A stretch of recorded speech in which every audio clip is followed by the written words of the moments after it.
Good morning, fellow Toastmasters. Good morning. How does a civil rights leader start his or her mission? How does a civil rights leader start his or her mission? With an icebreaker speech, just like anyone else.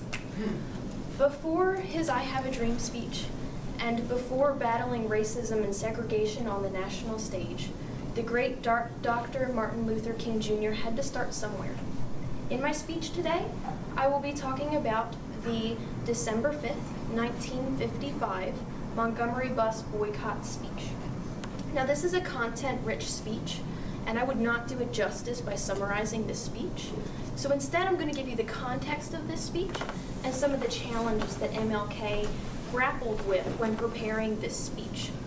I listened to MLK's autobiography on audiobook, so I have this insight into what MLK was thinking regarding this speech. I also have a couple of other sources that I used for this speech that I'll share with you later. So let's just jump right into the context here. Here's the situation, fellow Toastmasters. MLK is new to Montgomery, Alabama. He and his wife, Coretta Scott King, decided to move to Montgomery. MLK is originally from Atlanta, Georgia, and he went north to pursue higher education. And he met Coretta, and they got married, and they decided specifically to come back to the South. Now, they were in a world where racism was not as stark in the North, but they specifically chose to go back south to fight against the injustice and the inequality. And so at this point in time, MLK just accepted a pastorship position at the Dexter Avenue Baptist Church.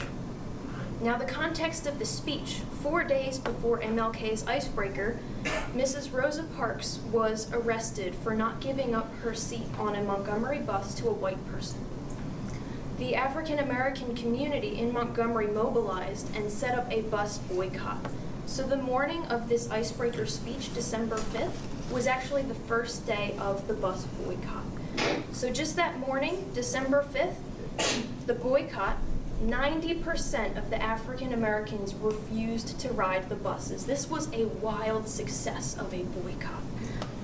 That afternoon, still the 5th, that afternoon, community leaders and ministers gathered together to form a new community group in order to further civil rights, but then also to make Montgomery better.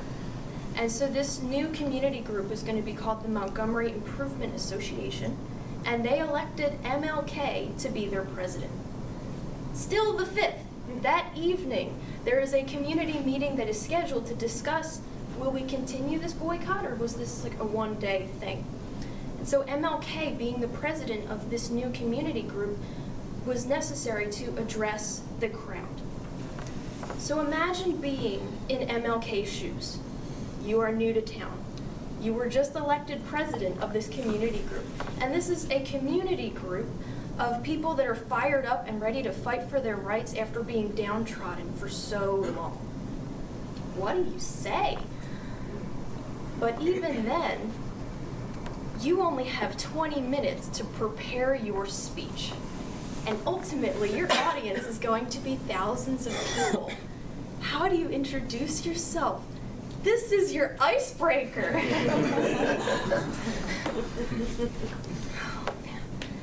And when reading or listening to MLK's autobiography, believe it or not, fellow Toastmasters, this time constraint of 20 minutes to address people in a tumultuous situation was not MLK's biggest concern.